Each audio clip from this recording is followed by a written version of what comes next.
All right. So, as I was saying, Dr. Gallagher has worked in a lot of places. Today, she conducts research, provides professional development, recruits gifted teachers for academic programs in China through DDC, and contributes to state and national policy initiatives. She mentors in a 4th grade reading program and spends summers with gifted youth at Camp UNASA. Throughout, Shelagh has been active in leadership of the National Association for Gifted Children. So it is with great pleasure that I introduce Dr. Gallagher and definitely look forward to her presentation today. So Dr. Gallagher, whenever you're ready. Good morning, everybody.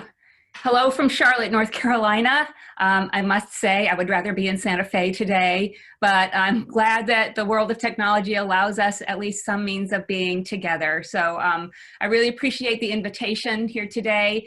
As Chris mentioned, I am pleased and honored to be an at-large member of the Board of Directors of the National Association for Gifted Children, and I'm here today under the auspices of the Expert Speakers Program through that organization. I do have to say at the outset that what I'm about to present today does not necessarily reflect the views and attitudes of the organization, although I think you'll find a lot to resonate with here. So I'm going to go ahead and share my screen and get started with the presentation. Here we go. I want to share with you a story today. A story about advocacy, and a story that while we're talking about advocacy at the state level here, I think you're going to find opportunities to think about transfer at many different levels. So we want to shine the light, expand our vision, and light the way to new forms of advocacy in the state, in the nation, and in our own regions. But I want to start here. I want to start with the optimist and the pessimist walking down the road, and the pessimist is doing his thing. He's saying, oh, things are so awful. Things are terrible. Everything's falling apart. I'm miserable. I can't imagine seeing anything worse than this. I mean, things can't possibly get any worse. And the optimist then turns to the pessimist and says, well, sure they can. And for me, that pretty much defines 2020. It's the kind of year that even optimists can't make better somehow. And we're all really distracted, I think, by everything that's going on today, the tumult, the pandemic, and teaching online. At the same time, we really can't afford to forget the important issues facing our field, even as we contend with the day-to-day of our current lives. Especially, we need to remember, even now, we need to focus our light on the inequitable under-identification of children in poverty and children of color, and their lack of access to programs, often even if we do identify them. I have some research here to share. You may have seen this before because it's from the National Center for Research on Gifted Education under the direction of Dr. Del Sigley. This chart shows statistics on a national level of identification practices across the nation, and in terms of our success in identifying kids of color, children on free and reduced lunch, and then combinations of those. If the blue line hits the dark black line, that's sort of perfection statistically. That means we've identified exactly the right proportion of kids for each group. If the blue line goes over that dark black line, it means we're over-identifying a group, and then under the black line means we're under-identifying. As you can quickly see, we are over-identifying children who are white and children who are Asian. We are under-identifying Black students, Hispanic students, and free and reduced lunch students. We are under-identifying students who are second language learners, and combinations only make the situation worse. Even more distressing, we see that even when we control for things like reading and math achievement scores, we under-identify students who are English language learners, free and reduced lunch, and underrepresented. So on this chart, if we look at the bottom left-hand corner, that's the average score on a state test, and we don't identify anybody who's average, and that's a good thing for a gifted program. Up in the upper right-hand corner, you see that we do pretty well identifying the kids who are severely and profoundly gifted, no matter who they are, with just a little bit of difference there that needs to be tweaked. But in the middle, those kids who are the common core, if you will, of gifted education, we find that even if we control for certain variables, there's a disparate identification practice for kids who are English language learners, free and reduced lunch, and underrepresented. And that's just not acceptable. This is true even though in our nation we have severe problems with upward mobility, and we know that education is one of the key roots out of mobility stagnation, economic stagnation. We know that gifted education ought to play a key role in resolving economic stagnation, since education is the path out of that. And yet, gifted education is very rarely included in conversations about economic growth and about education as a pathway out. Everybody continues to talk about bringing the bottom up instead of lifting the top higher. And then there's the press. Like you, I suppose, North Carolina is filled with press that excoriates gifted education sometimes. It suggests that the nation as a whole is very interested in dismantling gifted education in the name of making schools more equitable. That in and of itself, I think, leads us to feel embattled and defensive and grasping on to what we have. And it's an overwhelming sense that nobody likes gifted education except the parents whose kids get into gifted education. But you know what? Recently, we've had cause in my state to take a look at that and to wonder whether maybe what we're hearing is a lot of one voice, and that maybe that one voice is not the only voice we need to listen to. So instead of thinking what other people's assumptions are about us and what our aims are, maybe we need to start questioning our assumptions about what the public thinks. Now, for me, I grew up with this: society has a love-hate relationship with the gifted. That was my bread and butter growing up. My father said it, and so I always believed it, right? Because you always believe what your dad says. But, you know, sometimes we need to question whether we're looking at things the right way, because sometimes it's not what you look at, but what you see. And that would be my son calling at exactly the wrong time. So let me get rid of that. Sorry about that. Welcome to the 21st century, right? So the question is not what you look at, but what you see. And if you look at things from a different perspective, sometimes we see things differently. This is what happened to me when I was at a meeting in California with a group of people at the Institute for Educational Advancement. And we had brought in some people from outside of gifted education to talk about policy and what we could do.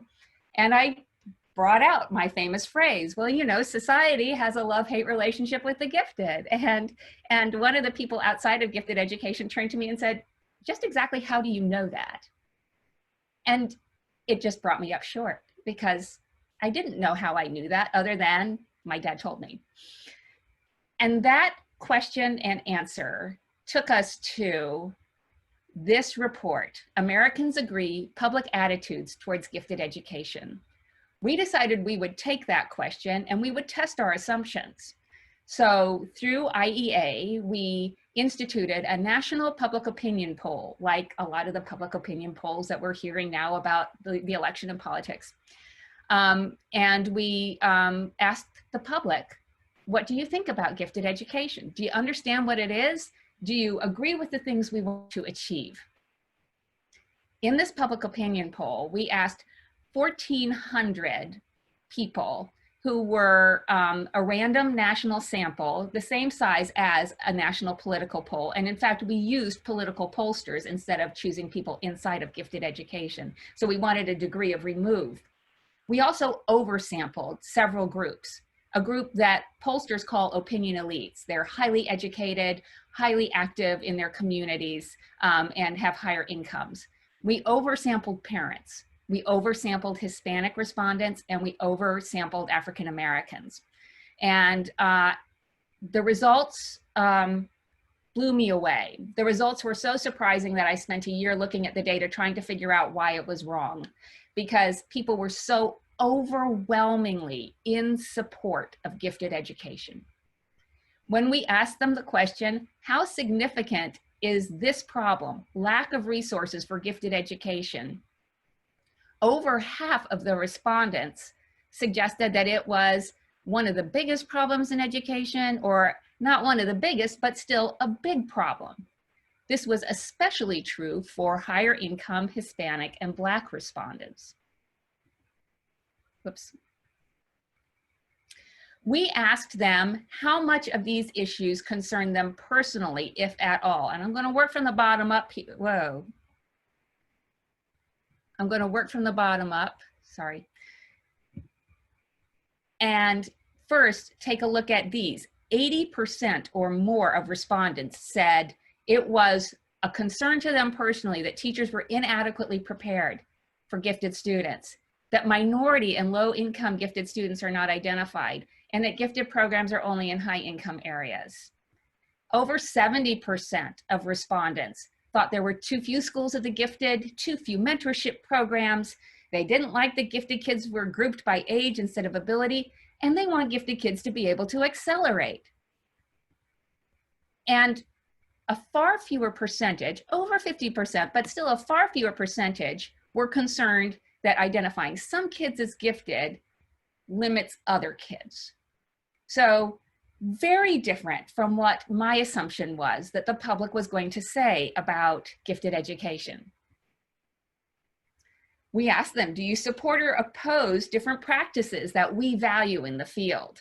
And basically, they approve of everything. Acceleration, requiring professional development for teachers working with gifted students, creating quality online schools. The one thing they had a tepid response to was separate schools, separate brick and mortar schools for the gifted. But to our point today in particular, they were overwhelmingly in support of providing funding in underserved areas for gifted programs. Again, the support was very strong across the board, but especially strong in Black and Hispanic respondents. And of course, since these are the people who probably aren't getting programs, it makes sense that they would want them more. So I sort of felt like it was a Sally Field moment, you know, oh my gosh, people like us, they really like us. They don't hate us. They think that we are a valuable commodity. They want gifted education expanded, not disbanded. They want it to be ubiquitous and readily available to any child who qualifies.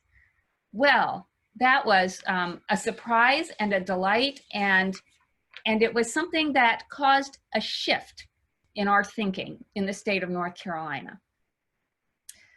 We started thinking about the negative perception that we hear in the press. Eliminate all gifted programs. Gifted education is inequitable. And when that's the only voice you hear in your ear, it's very natural that we would be defensive, that we would try to grasp onto what we have, and that we would approach the rest of the world a little combatively, like we need to protect our own here. But if instead we pay attention and assume that the findings of the National Public Opinion Survey was correct, then we have an opportunity to say, wow, there are people out there who probably want us, who are probably waiting for us to share what we have, to reach out and build new networks and collaborative relationships. And so in North Carolina, we decided that that's what we were going to do. We were going to take the risk of opening our arms and seeing who would come to the table if we invited them. Because something else my dad always said was, to make a difference, you must be in the room and at the table. Now, I don't know about you, but in North Carolina, we do hold advocacy conferences. We hold, separate from our state conference, we hold an advocacy conference where we gather the usual suspects, the experts in our field. We all get together in a room and we talk about problems and we share ideas. And the truth be told, we shift the needle only a very little, if at all, because we spend all of our time talking to ourselves. We decided we needed to hold an advocacy conference where we were talking to other people outside of gifted education about the problem of inequitable access and inequitable identification. We needed to get their perspective on the problem in order to understand it better. But then we looked around and we realized that we actually had no table for this kind of thing. It was so different. So sometimes, in order to get people to the table, you have to build the table too. And that's what we were about. We decided we were going to build this table and invite people to it, even though once everybody was sitting at the table, we could very well end up being the first course. But we held true to the findings of the report. We decided we were going to believe what it said. And we just kept this voice in our ear, like James Earl Jones in The Field of Dreams, saying, people will come, Ray. You know, that if we build this, people will come. So we leapt out of our comfort zone and we decided we were going to give this a try, an advocacy conference designed for an interdisciplinary conversation about race, equity, and advanced stability. We have our delightful logo here, and I'll say more about that in a second. But we called the event Talent Delayed, Talent Denied 2, Transforming Education for North Carolina's Low-Income and Minority Students. We had partners, of course, in this venture, and we couldn't have been successful without them. The Duke Program in Education gave us free space. The Z. Smith Reynolds Foundation gave us some seed money. We took money from a memorial fund that was held by our organization, and then our logo and our keynote speaker were funded by the now dismantled Duke TIP program. I don't know how many of you read your NAGC news source this week, but Duke University has chosen to end the Duke TIP program, and that's another story all by itself. But they have been our great partners for many, many years, and we were very happy to have them as partners in this event. We did have a bit of a model for this conference. The conference called Talent Delayed, Talent Denied. And again, I get to lean on the broad shoulders of my father, who had a conference in the 1970s called Talent Delayed, Talent Denied, the Culturally Different Gifted Child. Here you see Dad sitting with Alexandria Baldwin, who was an attendee at the conference, one of our forerunners in race and equity in gifted education. And at this interdisciplinary conference, they invited people from Job Corps, from public TV, from the Intel Science Search, from museums, from Head Start, and as well as teachers and students to talk about the issue and get multiple perspectives on how the problem is defined. Their conference was a national conference and it was a policy conference. Our conference was a regional conference, state-based and action-oriented, but we still used this idea of a round table of many voices offering differing perspectives. But of course, one of the first questions we had to address was, how do we get a group of strangers in the door to talk about this issue? So we came up with some very specific guidelines on how we were going to set this up. We needed to plan in order to attract outsiders. So we decided we were going to keep it small, only 100 participants to encourage conversation. We decided that we in the gifted community needed to be outnumbered by people from the outside, the group we called our impact group. This had a huge impact on our state because in our state we have 100 gifted coordinators to start with, and then we are rich in resources, people in our state who are nationally recognized experts in gifted education who could have spent all day talking about this topic. And we decided that rather than have everybody in the room, we would have a few people from our group in the room in order to make others feel welcomed and not outnumbered. We decided that if we were successful in this first venture, there would be other opportunities down the road for our colleagues to participate. We decided it had to be free because free is attractive. And then one day, we didn't want it to be a case where people had to get hotel rooms or had to, set aside a whole lot of time, organize childcare and the things people do when they go to conferences. So it was a drive-in day. We actually ended up holding it on a Saturday. And we'll talk more about that in a minute. And then we took a very distinct philosophy, which is that every email we sent was advocacy. So we just kept sending invitations. And it was like trying to see which spaghetti was going to stick to the wall. Certainly not all the people we invited came. I think we probably sent out 500 or 600 invitations to get our 100 participants. But you know what? Every time somebody clicked open the invitation email, they saw that we were working on this issue. So while we would have loved to have everybody accept, we knew that we were sending an important message out regardless. And I would encourage you to think about this. Every time you send out an email saying, we care about gifted low-income students, we care, whether you're a teacher or whether you're an administrator or a leader in the state, every email that you send out saying those things is advocacy. You're sending a message about your values as an organization. So that's what we did. We just kept on sending out invitations until we filled the room. And we chose to have faith that the right people were going to show up. Whoever was supposed to be there was going to be there. And indeed, we ended up with a very interesting set of people in our impact group. Here are just a few examples. We had the executive director of a national program called the Profound Gentleman, which is an organization that supports and advocates teachers of color, male teachers of color specifically. We had the director of an honors program at an HBCU. We had community investment programs, organizations that go into schools to help low-income kids and kids of color. We had early childhood educations. We had somebody from the NAACP in our state. We had 3 organizations that focus on helping first-generation students go to college. And then we also had the press.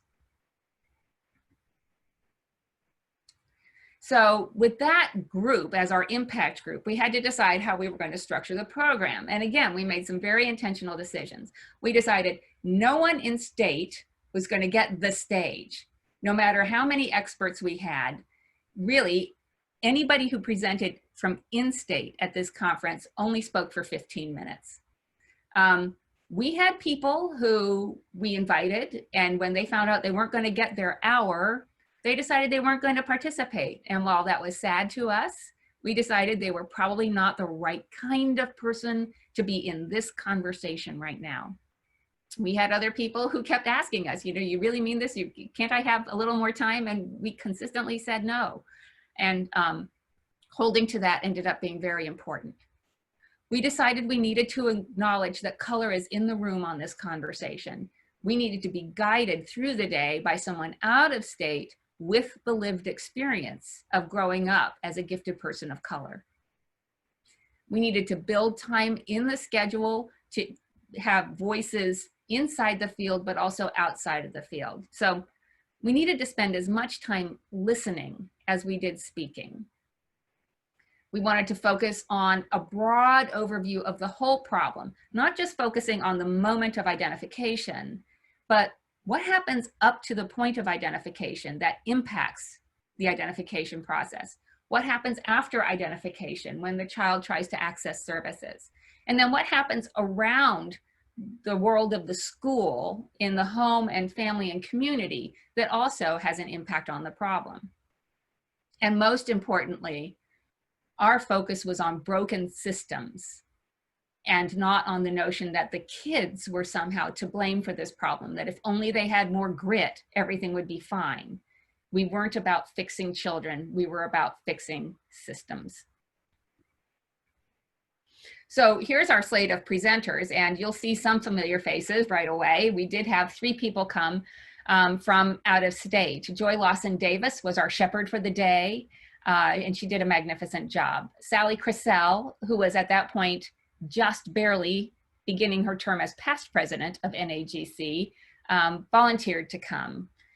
She just drove up from Georgia. And then Del Sigley, Actually, we asked him and we told him what the date was, and he said, "Oh, that's my son's 10th birthday. I can't be with you." And then he emailed the next day saying, "But I could do it virtually." And so he came to us over Zoom, like I'm doing today. But even more important, we had a number of people on our presentation docket who were new to us entirely. We knew that their mission was similar to ours, and so they would probably present sympathetic or parallel ideas to ours, but they were unknowns other than their organizations and their reputations. And so that was another part of our risk taking, was inserting this dynamic difference into the program. We started with a couple of keynotes, and this was sort of our 1-2 punch. Joy completely changed the dynamic in the room when she stood up and started talking. It's amazing, you know how rooms have energy, and she absolutely shifted the energy as she breathed life into this problem, talking about a woman who had been a gifted child told to sit in the back of the class and just don't cause trouble. She talked about her experience working with families over the years. She really gave it the storyline that it needed to connect with a certain group of people. And then Dell followed up with data from the National Research Center that demonstrated that Joy's experience was not an isolated one, but rather it was a common one.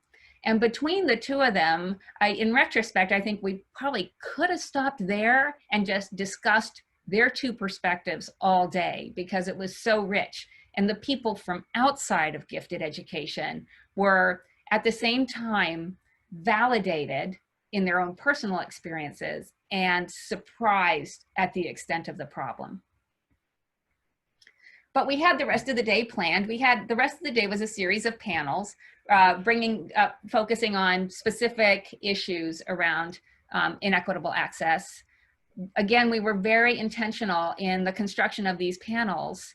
We made sure that someone outside of the field of gifted education was on each panel.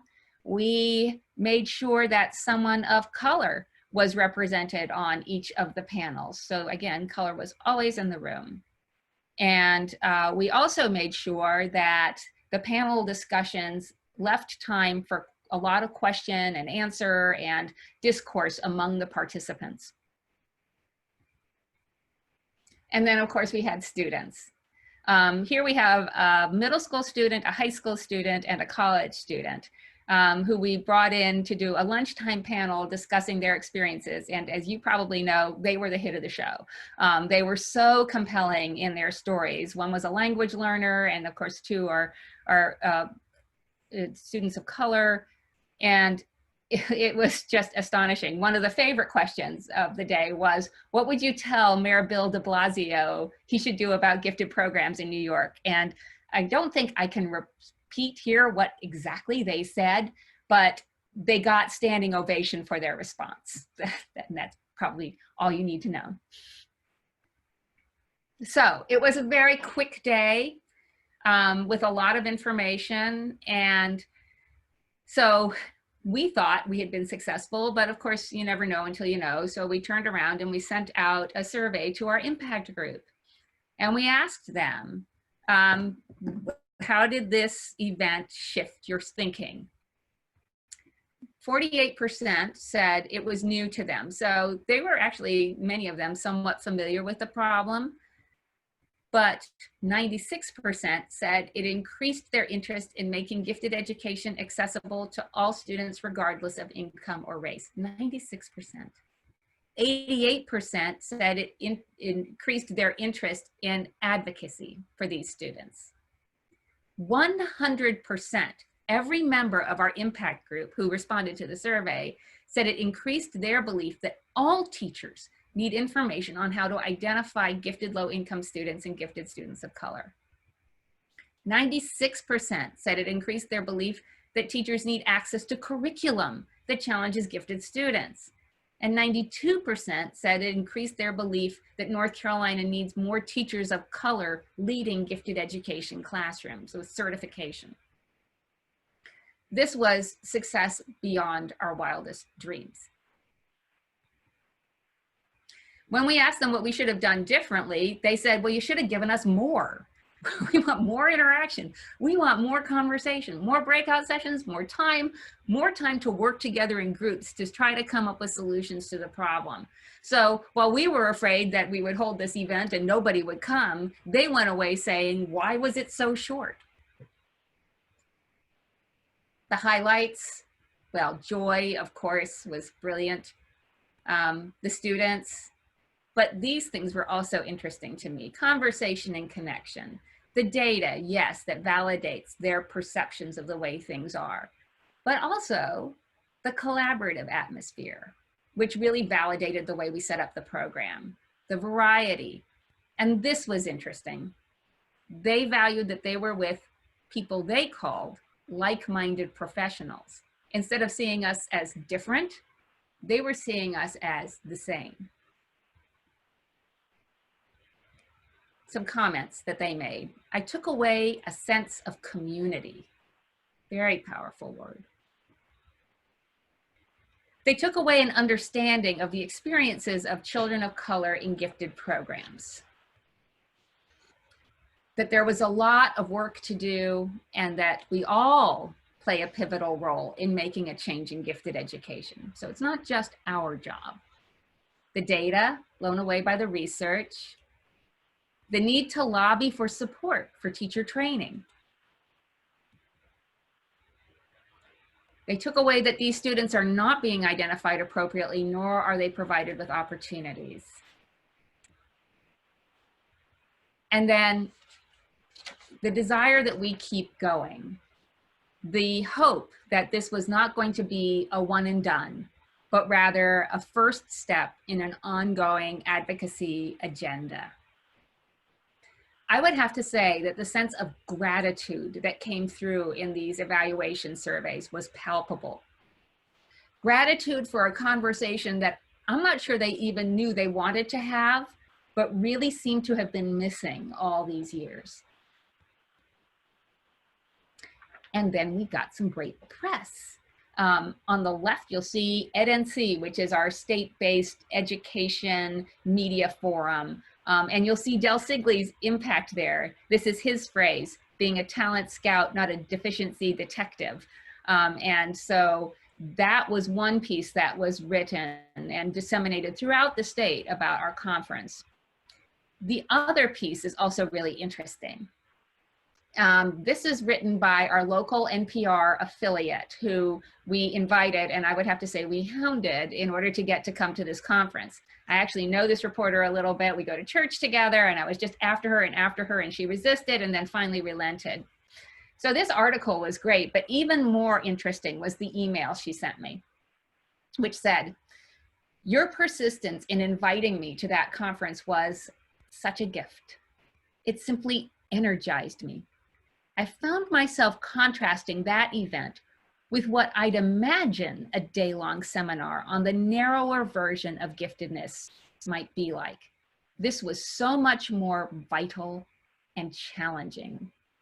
And I looked at that email and I thought, boy, people really don't understand who we are or what we're about. They are filled with assumptions about us that we have to change. We must start changing the narrative publicly about who we are in gifted education.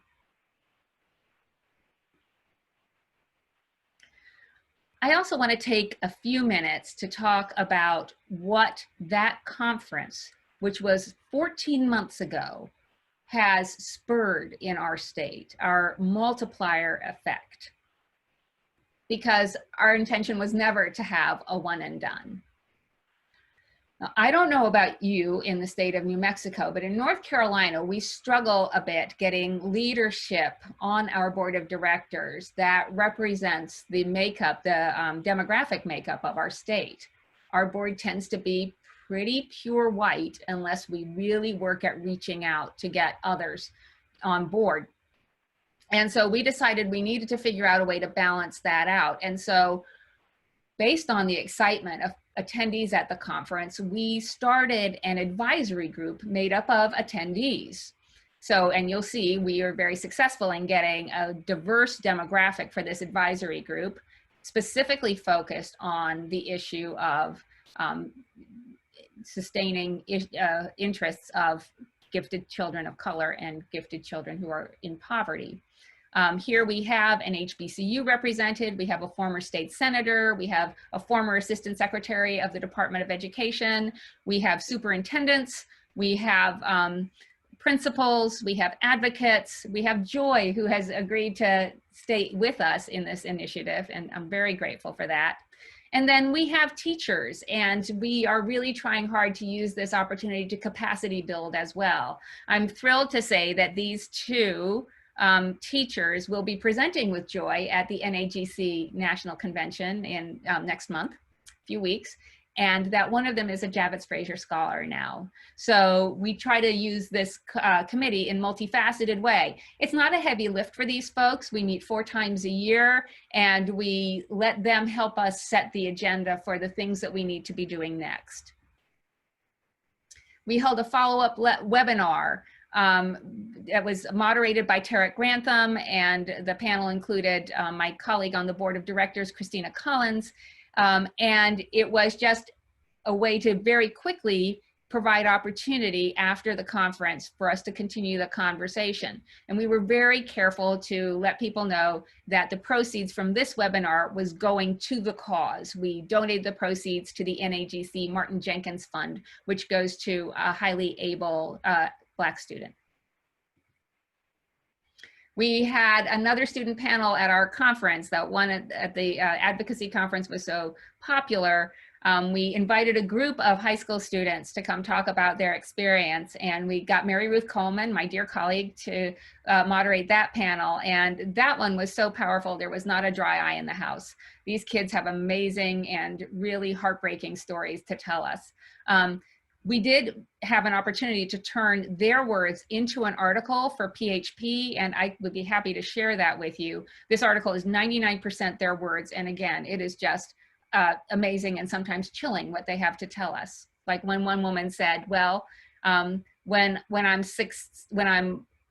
fail, I get told I'm supposed to be gifted, but when I succeed, they ask me if I cheated. We are trying to find ways to reach out to key constituents in our state, and we are trying this by creating a set of videos, 3 minutes for 5 facts, just getting our foot in the door on some introductory knowledge for principals, for administrators, for activist groups, for HBCUs, for anybody we think ought to be engaged in the conversation. These are very low budget, very much produced on people's individual computers. And again, it's just really to be an introduction and a welcome into our conversation. At NCAGT, we have just received our 501c3 status, so we can submit for grants, and we're doing that based on this work. We've got a grant proposal into a local foundation called Talent Unleashed, where we focus on the notion that every school has a top 10%, and that top 10% just deserves something different.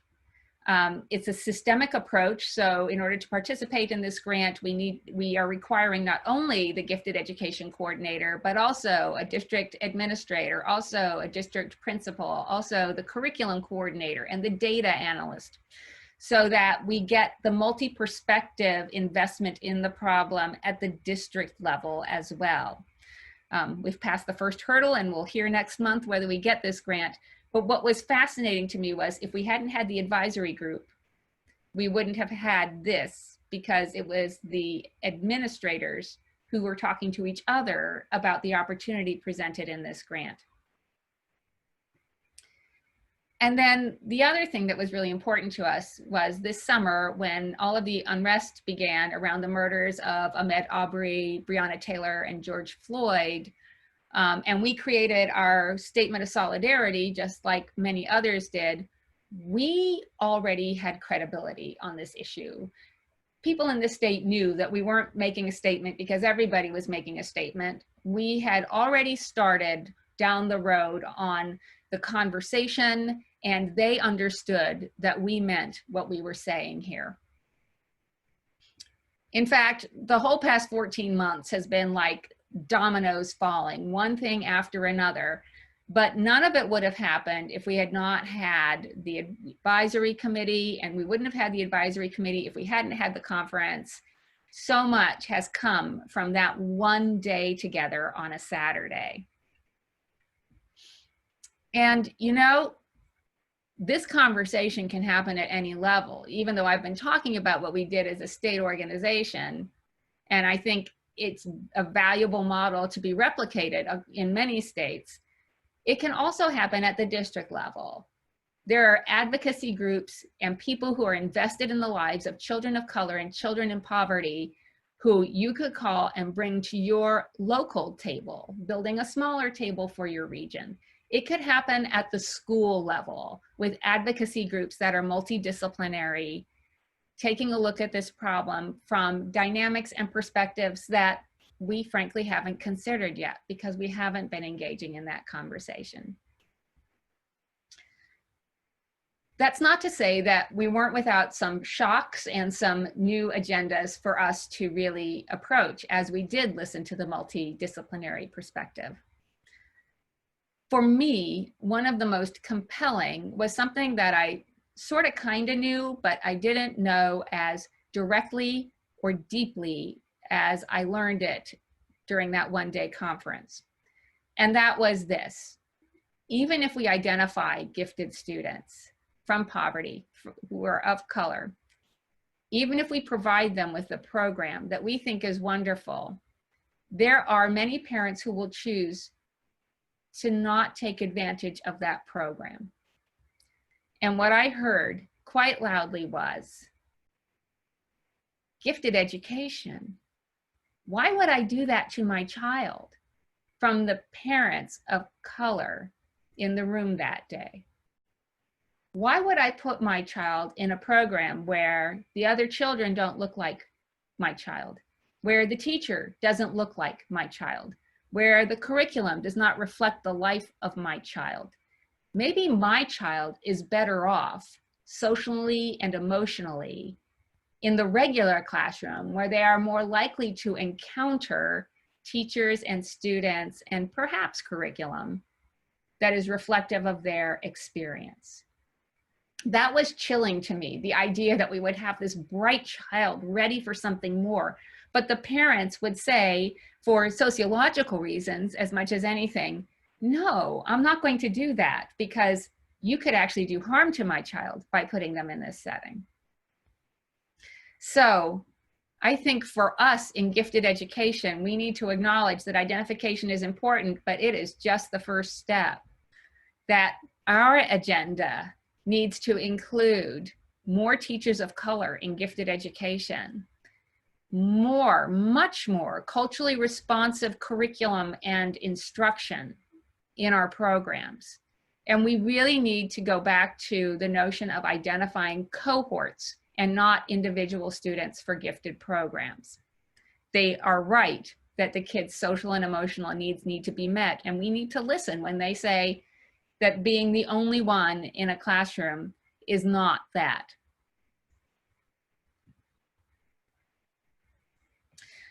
And then there's this, again, from Del Sigley. We need to start really thinking about being talent scouts and not deficiency detectives. And the notion that he presents that while at the state level, we can hold advocacy conferences and bring in other partners, that at the school-based level, this happens when each school has a champion who's got their eyes out for these kids by looking for strengths instead of focusing on what people don't know or what people can't do.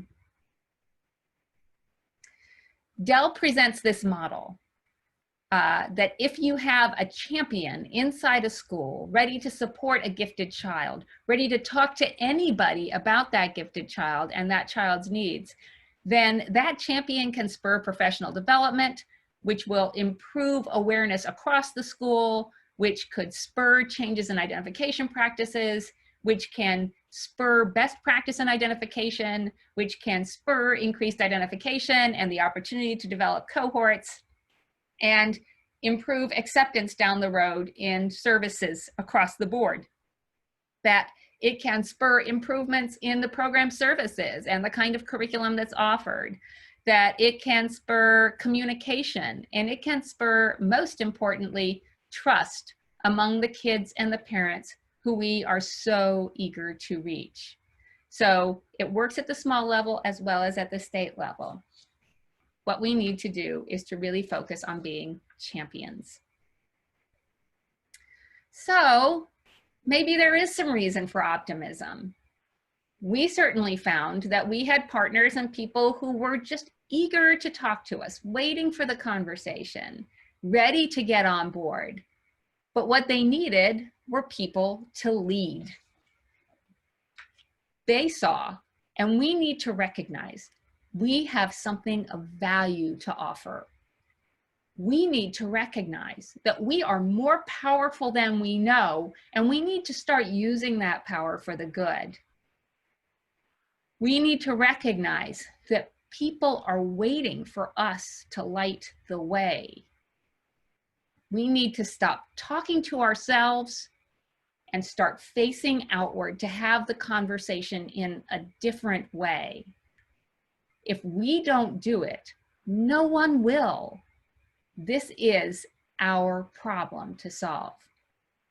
Not the problem of identification, not the problem of curriculum, but the problem of coalition building so that we have people outside of the field as well as inside of the field advocating for things like proper identification and proper curriculum. We can take the lead on that, but we need partners first. So I'm going to encourage you at whatever level you operate to take the leap. The water's fine. So thank you very much, and I'd be happy to entertain your questions. Thank you so much, Dr. Gallagher. I have a couple questions that were posted in chat, and then if anybody else has questions, please post those in chat as well. Daniel Thomas was asking, where did the demographic data and the initial slides come from? That's the National Center on Researching Gifted Education, Dr. Del Sigli, and I think you'll find it on their website. Okay. Brian McClure asked that in his time during teaching, he has met many administrators and gen ed teachers who don't believe in gifted. What are your thoughts on how to deal with those individuals? So this is really interesting. Even in the public opinion survey, we found that the only group where the responses were less enthusiastic were the educators. And they seem to be the single barrier. The public is fine with gifted education, but something happens in programs of education when people are coming up through the program that is a negative, a net negative for us. I think that probably the best way to get your foot in the door is, instead of saying gifted education, say top 10%. We need to serve the top 10%. They need something different. You don't have to give them a label. You just need to give them a service. Our next question comes from Maren McLaurin, and they had questions about your advocacy group in North Carolina. Were you able to speak with or include Native American voices in your discussions? That's the first part of their question. So if you want to speak to that, I'll ask their second part after you speak to that. Okay, they were invited and chose not to attend, but we're planning Talent Delayed, Talent Denied 3, and they're on the invitation list again. All right, awesome. And Maren also wanted to know, do you have any idea for people, whether specific or in general, the types of people here in New Mexico that might be useful for us to reach out to?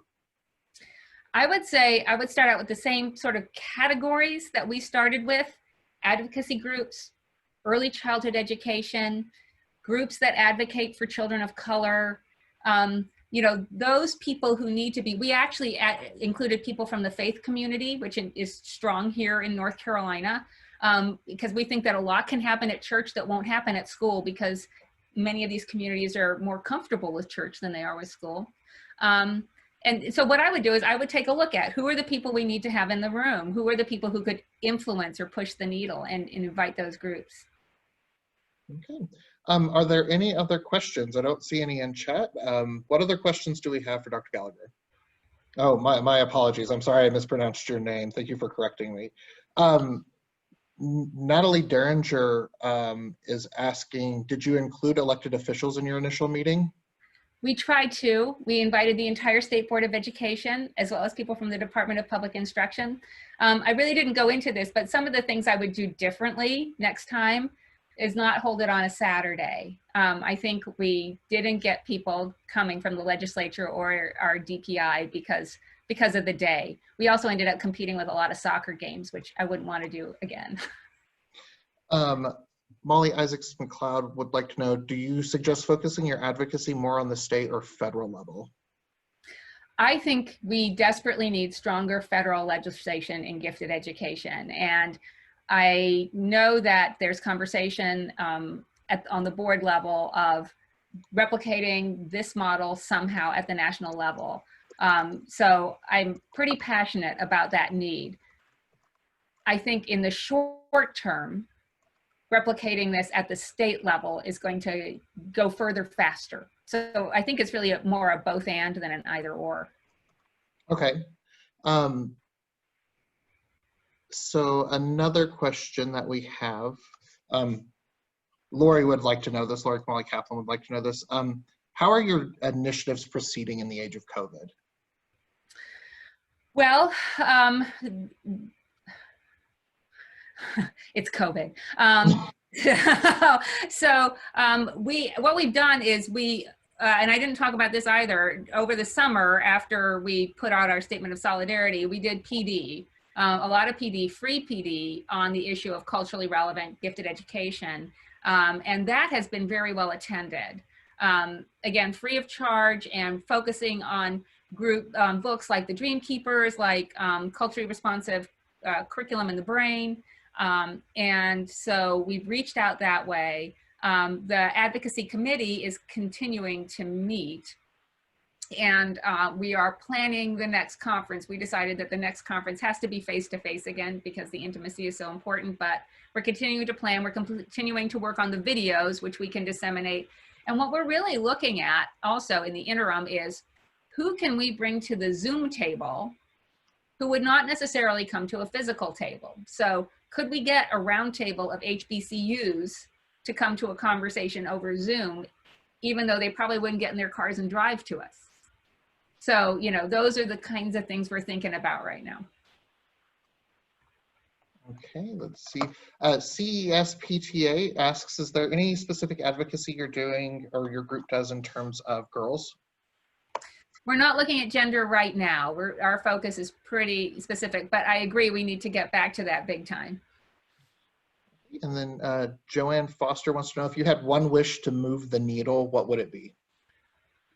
Oh gosh, one wish. I would, this is a big wish, but she didn't say what size it was. So I would have all gifted students in every district, in every neighborhood, in every zip code, every student who deserves and needs gifted education services would get them. I don't understand why that's so hard.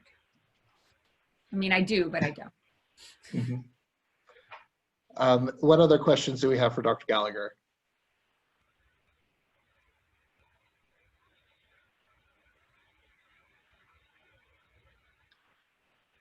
So I actually have a question about advocacy, Dr. Gallagher. Have you found that there is bipartisan support for your particular form of advocacy, or is it more geared towards a more liberal or conservative position? Well, that's interesting, Chris. Thanks for asking me that question, because you know, my dad, again, would always say that gifted education is largely supported by conservatives because, you know, pulling yourself up by your bootstraps and economic prosperity and all of that. But in the public opinion survey, we found it was an absolute even split, liberal and conservative. So I think there are different motivations, the economic prosperity argument on the one hand and the social justice argument on the other.